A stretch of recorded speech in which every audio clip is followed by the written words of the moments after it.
Hello दोस्तों, राधे राधे। आपका हमारे यूट्यूब चैनल पे बहुत बहुत स्वागत है। आज हम पॉलिटी के एक इम्पोर्टेंट टॉपिक संविधान के स्रोत पर चर्चा करेंगे और ये टॉपिक बहुत ही इम्पोर्टेंट है दोस्तों। इस टॉपिक से हर exam like SSC, railway, state exam सभी में क्वेश्चन आते हैं, इसलिए कृपया वीडियो को पूरा वॉच ज़रूर करिएगा दोस्तों। ये वाली वीडियो थ्योरी होगी, ठीक है। इस वीडियो में हम पूरी थ्योरी कंप्लीट कर लेंगे, ठीक है, संविधान के स्रोत की। और जो हमारा अगला पार्ट यानी कि अगली वीडियो जो कि कल आ जाएगी, उसमें इम्पोर्टेंट क्वेश्चन रहेंगे जो कि एसएससी, रेलवे और स्टेट एग्ज़ाम के ही प्रीवियस ईयर क्वेश्चन रहेंगे, ठीक है। चलिए दोस्तों, वीडियो को स्टार्ट करते हैं, ठीक है। और वीडियो बहुत अच्छी है दोस्तों, इसलिए वीडियो को लास्ट तक ज़रूर देखिएगा, ठीक है। मैंने बहुत ही अच्छे से डिज़ाइन किया है दोस्तों, आप देख लीजिए एक बार, ठीक है। इसलिए आप वीडियो को पूरी वॉच ज़रूर करिएगा। चलिए दोस्तों, वीडियो को स्टार्ट करते हैं, ठीक है। संविधान के स्रोत। तो आपसे पहला क्वेश्चन, पहला जो पॉइंट है, यही बहुत इंपॉर्टेंट पॉइंट लिखा हुआ है मैंने, ठीक है। आपसे यही क्वेश्चन पूछा जाता है कि जो भारतीय संविधान का सबसे बड़ा स्रोत क्या है। तो भारतीय संविधान का सबसे बड़ा स्रोत भारत शासन अधिनियम 1935 है, ठीक है। ये याद रखना आपको, भारत शासन अधिनियम 1935 जो कि भारतीय संविधान का सबसे बड़ा स्रोत है, ठीक है। चलिए अगले टॉपिक पे चलते हैं, मतलब अगले पॉइंट पे। और जो अगला पॉइंट है वो है कि भारतीय संविधान, ठीक है, जो भारत का संविधान है वो 10 देशों के संविधान से बना हुआ है, ठीक है। 10 देशों के संविधान से कुछ चीज़ें उठाकर हमारा संविधान बना हुआ है, भारतीय संविधान। इसीलिए ही हमारे भारतीय संविधान को उधार लिया हुआ संविधान भी कहा जाता है, ठीक है।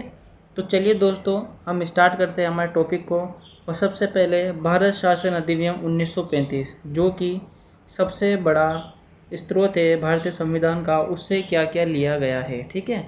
तो भारत शासन अधिनियम 1935 से क्या क्या लिया गया है उसकी लिस्ट हम देख लेते हैं एक बार, ठीक है। तो देखते हैं हम यूपीएससी, ठीक है। यूपीएससी यानी कि संघ लोक सेवा आयोग को भी लिया गया है, ठीक है। संघ लोक सेवा को लिया गया है। तो भारत शासन अधिनियम 1935 से शक्तियों का विभाजन लिया गया है, प्रशासनिक व्यवस्था ली गई है, न्यायपालिका का ढांचा लिया गया है, ठीक है। और भी चीज़ ली गई है, संघीय व्यवस्था और राज्यपाल का कार्यकाल, ठीक है। संघीय व्यवस्था और राज्यपाल का कार्यकाल, तो ये आपको याद रखना है, ठीक है। ये पीडीएफ मैं आपको शेयर जरूर कर दूंगा, ठीक है। तो इसको ध्यान से पढ़ लीजिएगा आप, ठीक है। अगला चलते हैं ब्रिटिश संविधान से, ठीक है। अब ब्रिटिश संविधान से क्या क्या लिया गया है हमारे भारतीय संविधान में, ये चर्चा कर लेते हैं, ठीक है। तो एकल नागरिकता ली गई है, ठीक है, एकल नागरिकता ली गई है, ठीक है। अगला है संसदीय व्यवस्था ली गई है, ठीक है, ये भी अच्छा है, ठीक है। एक है राष्ट्रपति की औपचारिक प्रधानता, ये भी ली गई है, ठीक है, राष्ट्रपति की औपचारिक प्रधानता। और कानून बनाने की जो प्रक्रिया है हमारे भारतीय संविधान में, वो भी ब्रिटिश संविधान से ही ली गई है, ठीक है दोस्तों। और क्या क्या लिया गया है इस पर चर्चा करते हैं। अग्रता ही विजेता, ठीक है दोस्तों। अग्रता ही विजेता, इसका मतलब ये होता है कि जैसे हमारे देश में वोटिंग होती है, तो जिसको ज़्यादा मत मिलते हैं वही विजेता होता है। तो इसका मतलब ये होता है, जो ये वाली सिचुएशन है, जिससे ज़्यादा वोट मिलेंगे वही जीतेगा। तो ये वाली सिचुएशन भी हमने ब्रिटिश संविधान से ही ली है, ठीक है। और एकल न्यायिक प्रणाली, ठीक है, ये भी लिया गया है, ठीक है। चलिए अगले टॉपिक पे चलते हैं। और अगला टॉपिक है आयरलैंड के संविधान से क्या क्या लिया है हमने, ठीक है। जो भारतीय संविधान बना हुआ है हमारा, वो आयरलैंड के संविधान से क्या क्या लिया हुआ है उसमें ये देखते हैं, चर्चा करते हैं। सबसे पहले आता है डीपीएसपी, ठीक है, जो कि बहुत इंपॉर्टेंट है और याद भी रखना है आपको। सॉरी दोस्तों, थोड़ी सी मिस्टेक हो गई। चलिए स्टार्ट करते हैं, ठीक है। आयरलैंड के संविधान से क्या क्या लिया गया है इस पर चर्चा कर लेते हैं। तो सबसे पहले है डीपीएसपी, ठीक है। सॉरी दोस्तों, थोड़ा सा मिस्टेक कर रहा है हमारा फ़ोन, ठीक है। चलिए स्टार्ट करते हैं।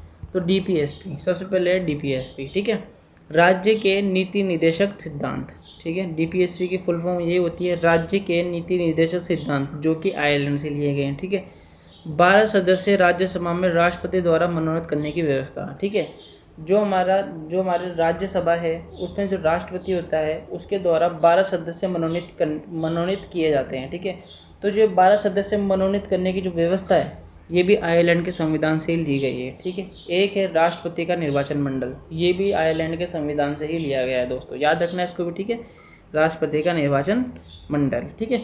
चलिए अगले उस पर चलते हैं। और अगला है अमेरिका के संविधान से हमने क्या क्या लिया है, ठीक है, ये भी याद रखना है आपको। अमेरिका के संविधान से एक तो मूल अधिकार लिए हैं हमने, ठीक है, इंपॉर्टेंट है।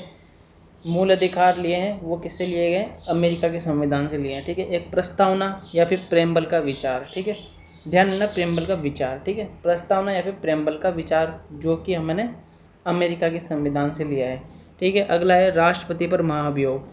जो राष्ट्रपति पर महाभियोग लगता है, ठीक है, महाभियोग लगता है राष्ट्रपति पर, वो भी अमेरिका के संविधान से ही लिया गया है, ठीक है दोस्तों। चलिए आगे चलते हैं। स्वतंत्र न्यायपालिका, ठीक है, थोड़ा सा और ऊपर कर लेते हैं इसको, एक ही स्लाइड में पूरा हो जाए ताकि हमारा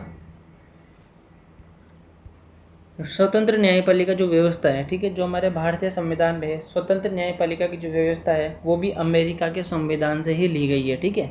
एक है न्याय पुनरावलोकन। न्याय पुनरावलोकन का मतलब होता है सुप्रीम कोर्ट के जो फैसला होता है उसको बदलना, ठीक है। तो ये व्यवस्था भी हमने किससे ली? अमेरिका के संविधान से ही ली है।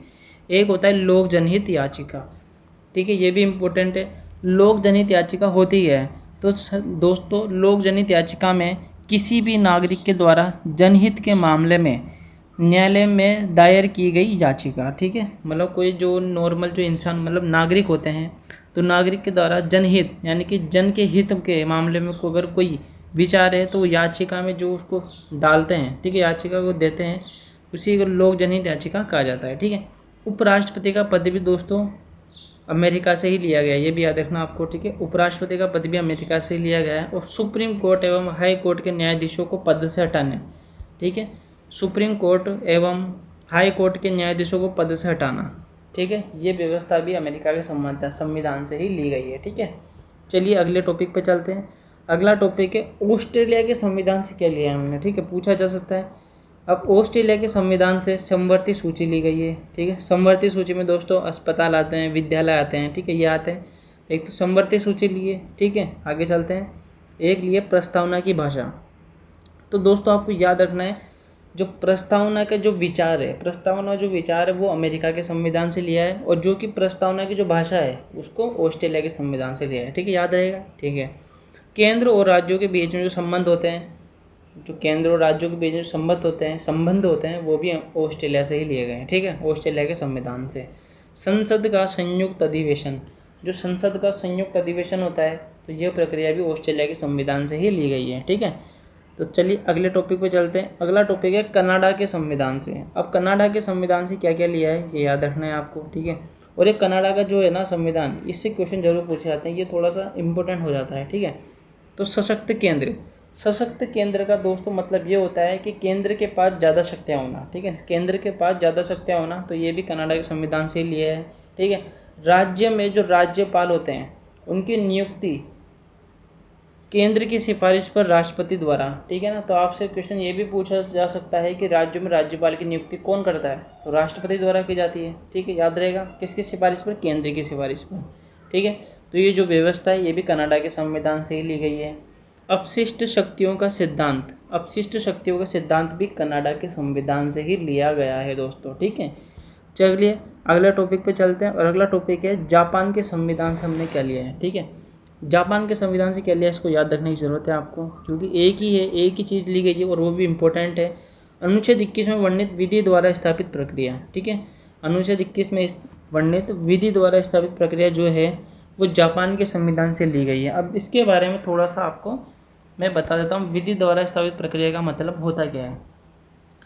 सरकार या राज्य के पास, इसका मतलब ये होता है कि सरकार या राज्य के पास किसी व्यक्ति को उसके जीवन या स्वतंत्रता से वंचित करने का अधिकार नहीं होता है, ठीक है। जो लोगों के पास जो स्वतंत्रता है, ठीक है, तो राज्य और मतलब कोई गवर्नमेंट के पास ऐसा अधिकार नहीं होता है कि उससे उसकी स्वतंत्रता छीनी जा सके, ठीक है, जब तक उस पर कोई कानून बनाया नहीं जाता, ठीक है। तो ये मतलब इसका विधि द्वारा स्थापित प्रक्रिया जो कि अनुच्छेद 21 में, तो ये जो प्रक्रिया है वो भी जापान के संविधान से ही ली गई है दोस्तों, ठीक है। चलिए अगले टॉपिक पे चलते हैं, और अगला टॉपिक आता है दक्षिण अफ्रीका के संविधान से हमने क्या क्या लिया गया है, ठीक है। तो दक्षिण अफ्रीका का जो संविधान है उससे लिए ये संविधान संशोधन की प्रक्रिया, जो संविधान में संशोधन होते हैं वो प्रक्रिया हमने, जो संविधान में संशोधन होते हैं तो यह प्रक्रिया जो हमने ली है वो है दक्षिण अफ्रीका के संविधान से ली है। एक है राज्यसभा में सदस्यों का निर्वाचन, ठीक है, जो राज्यसभा होती है जो उसमें सदस्य होते हैं उनका निर्वाचन या फिर चुनाव बोल सकते हैं उनको, चुनाव, ठीक है, जो चुनाव होता है राज्यसभा के सदस्यों का, वो जो ये व्यवस्था है वो भी दक्षिण अफ्रीका के संविधान से ही ली गई है, ठीक है। तो चलिए अगला टॉपिक पे चलते हैं, और जो अगला टॉपिक है वो है रूस के संविधान से क्या लिया है, ठीक है। तो ये भी इम्पोर्टेंट है। रूस के संविधान से एक तो मौलिक कर्तव्य लिए हैं, प्रस्तावना में न्याय आदर्श लिए हैं, ठीक है, जो न्याय है प्रस्तावना में वो लिए हैं, एक पंचवर्षीय योजना ली है, ठीक है। 5 वर्षों में एक बैठक बैठती है, योजना होती है, उसे पंचवर्षीय योजना बोलते हैं, ठीक है। तो मौलिक कर्तव्य, प्रस्तावना में न्याय आदर्श और पंचवर्षीय योजना, ठीक है। ये 3 चीज़ें ली गई है रूस से, रूस के संविधान से, याद रखना है आपको, ठीक है। अगला टॉपिक के चलते फ्रांस के संविधान से क्या क्या लिया है हमने।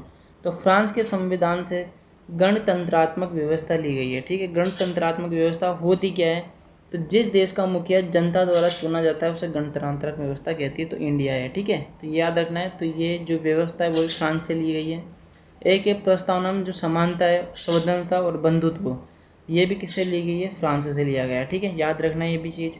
चलिए अगले टॉपिक पे चलते हैं, और जो अगला टॉपिक है वो है लास्ट, और ये जो लास्ट है ये है जर्मनी के संविधान से। अब जर्मनी के संविधान से आपातकालीन व्यवस्था ली गई है। दोस्तों आपातकालीन व्यवस्था, आपातकालीन तब लगाया जाता है जब 2 देशों के बीच में संबंध बिगड़े हुए होते हैं, जैसे भारत पाकिस्तान के बीच में युद्ध हो गया तो वहाँ पर आपातकाल लगाया जा सकता है। तो दोस्तों ये याद रखना, भारत में 3 बार राष्ट्रीय आपातकाल लग चुका है, ठीक है। 3 बार राष्ट्रीय आपातकाल लग चुका है भारत में अब तक, ठीक है। तो दोस्तों ये हो गए 10 देश जिनसे हमारा संविधान लिया गया है, ठीक है ना। पूरे 10 देश है, गिन लेना बोले आप, ठीक है। 10 देश है पूरा, ठीक है। एक बार देख लेते हैं हम, ठीक है, देखते हैं एक बार मैं आपको बता देता हूँ, क्लियर कर देता हूँ। ये तो भारत शासन अधिनियम 1935 है, तो ये देश में काउंट नहीं होता है, ठीक है। चलिए अगले चलते हैं। एक ये रहा ब्रिटिश का संविधान, एक ये 2 आयरलैंड का संविधान, ठीक है। 3 अमेरिका का संविधान, 4th नंबर पे ऑस्ट्रेलिया का संविधान, और 5th नंबर पे कनाडा का संविधान, ठीक है। 6th नंबर पे जापान का संविधान, 7th नंबर पे दक्षिण अफ्रीका का संविधान, ठीक है। 8th नंबर पे रूस का संविधान, 9th नंबर पे फ्रांस का संविधान, और 10th नंबर पे जर्मनी के संविधान, ठीक है। तो 10 देशों से संविधान बनाया हुआ है, थोड़ा थोड़ा लेके भारतीय संविधान को बनाया गया है। तो ठीक है दोस्तों, आज की वीडियो में सिर्फ इतना ही, और ये आज का समरी था पूरा, ठीक है। थ्योरी मैंने आपको बता दी है। अब इससे रिलेटेड क्या क्या क्वेश्चन पूछे जा चुके हैं एसएससी रेलवे स्टेट एग्ज़ाम में प्रीवियस पेपर, वो सारे मैं कल आपके साथ डिस्कस कर दूंगा, ठीक है। और दोस्तों यकीन मानिए कल के जो क्वेश्चन होंगे ना वो बहुत ही अच्छे लेवल के क्वेश्चन होंगे, इसलिए कृपया अगली वीडियो को, अगला पार्ट को जरूर देखिएगा, वरना ये वीडियो आपकी किसी भी काम की नहीं रहेगी, ठीक है। जब तक आप थ्योरी पढ़ने के बाद में जब तक आप एमसीक्यू नहीं लगाओगे तब तक टॉपिक आपको क्लियर नहीं होगा, ठीक है।